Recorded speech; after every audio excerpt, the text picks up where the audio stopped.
नमस्ते, वंदे मातरम, जय हिंद। आप सभी बंधु भगिनी का इस चैनल पर स्वागत, वंदन, अभिनंदन। विषय को लूँ इसके पहले निवेदन अवश्य करूँगा कि यदि अभी तक आपने इस चैनल को सब्सक्राइब नहीं किया है किन्हीं कारणों से या वंचित रहे तो कृपया चैनल को सब्सक्राइब भी नोटिफिकेशन करना नहीं भूलें। योगी शुभम सिंह का कमेंट आरटीआई से रिलेटेड है। उन्होंने रिजर्व बैंक ऑफ इंडिया से कुछ बिंदु पर सूचना मांगी थी।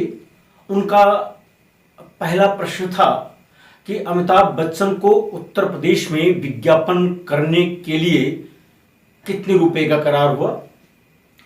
दूसरा बिंदु उनका यह था कि अमिताभ बच्चन को कितने रुपए भुगतान किए गए अभी तक। और तीसरा उनका यह था कि जो एग्रीमेंट किया गया है उसकी कॉपी उपलब्ध कराएं। परंतु जो उनको सूचना उपलब्ध हुई है उसमें यह कहा गया है कि जन सूचना अधिकार अधिनियम की धारा 81D से आच्छादित होने के कारण यह सूचना प्रकटीकरण से मुक्त है, क्योंकि यह व्यक्तिगत सूचना है। योगी शुभम सिंह जी ने यहां पे एक बिंदु रेज किया है, क्या यह जो उत्तर उनको मिला है यह उचित है, विधि अनुरूप है, अथवा हमें अपील करनी चाहिए। योगी शुभम सिंह जी, पहली बात तो ये कि उत्तर प्रदेश का मामला था, रिजर्व बैंक ऑफ इंडिया से आपको ये सूचना ही नहीं मांगनी चाहिए थी। आप देखते होंगे जब विज्ञापन आता है तो उसमें नीचे उस मंत्रालय का भी नाम लिखा होता है, होर्डिंग्स पर भी। उस मंत्रालय से आपको सूचना मांगनी चाहिए थी। लेकिन ये एक बात अच्छी हो गई कि रिजर्व बैंक ऑफ इंडिया ने आपके आरटीआई एप्लीकेशन को इस आधार पर रिजेक्ट नहीं किया कि वो जनसूचना अधिकारी नहीं है इस मामले में।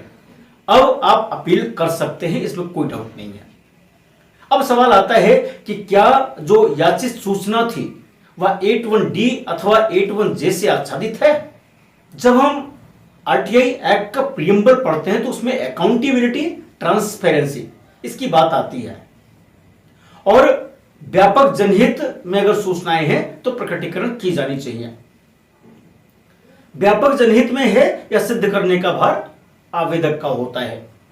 सूचना आपको वहां से प्राप्त हुई है, उसकी कॉपी आपने मुझे नहीं भेजा है, इसलिए मैं उस पर कमेंट नहीं करूंगा। जितना आपने लिख के भेजा है मैं सिर्फ उतनी भी बात कर रहा हूं। Reserve bank of India versus Jayanti Lal and मिस्त्री का केस आपको याद होगा, हमने अभी कुछ दिन पहले अपने चैनल पे अपलोड किया हुआ है। आप कृपया उसको देख लें। डिवीजन बेंच का जजमेंट है और उसमें ऑनरेबल सुप्रीम कोर्ट ने सीआईसी के जजमेंट को, यानी केंद्रीय सूचना आयोग के निर्णय को उचित ठहराते हुए यह कहा था कि 81D और 81E से आच्छादित ये सूचनाएं नहीं है। मैं उस वीडियो की लिंक स्क्रीन पर दे दूंगा, आप उसके मुताबिक उसको देख सकते हैं, या इस वीडियो के डिस्क्रिप्शन में दे दूंगा, आप उसको देख सकते हैं। आपका तीसरा सवाल यह आता है, मैं अपील कैसे करूं। उत्तर प्रदेश जन सूचना अधिकार नियमावली 2015, उसमें यह व्यवस्था है कि आपको प्रथम अपीलीय अधिकारी जन सूचना के समक्ष प्रथम अपील करनी पड़ेगी।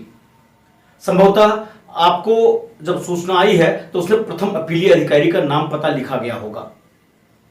आपको उनके समक्ष अपील करनी चाहिए और अपील में यह कहना चाहिए कि जन सूचना अधिकारी ने जानबूझ के हर्डल क्रिएट किया है, मिसलीड किया है, और जो इंटरप्रिटेशन दिया है 81D यह गलत इंटरप्रिटेशन है और माननीय उच्चतम न्यायालय द्वारा दिए गए निर्णय के विपरीत है, अतः कंटेम्प्टुअस भी है।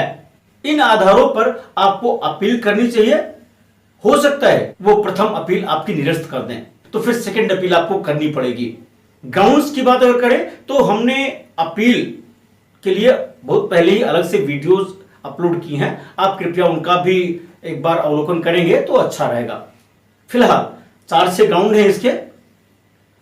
मिसलीड किया इन्होंने, सूचना तक पहुंचने से इनकार किया, जानबूझकर सूचनाएं नहीं दी, विद्वेषपूर्ण भाव से सूचनाओं को इन्होंने छिपाने का कार्य किया है, आवेदक के फंडामेंटल राइट का उल्लंघन किया है।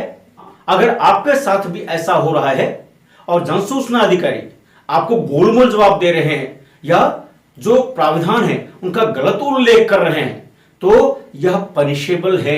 इस पर गुजरात हाईकोर्ट ने भी और मद्रास हाईकोर्ट ने भी सख्त रुख अपनाया था। आप अपील में भी जाइए, जो पीआईओ हैं उनको पनिश करने के लिए, दंडित करने के लिए, साथ ही साथ आप ये भी मांग करिए कि उन्होंने आपको मानसिक रूप से हैरेस किया है, अतः आपके जो व्यय हुए हैं, समय का नुकसान हुआ है, उसको भी वो कंपनसेट करें।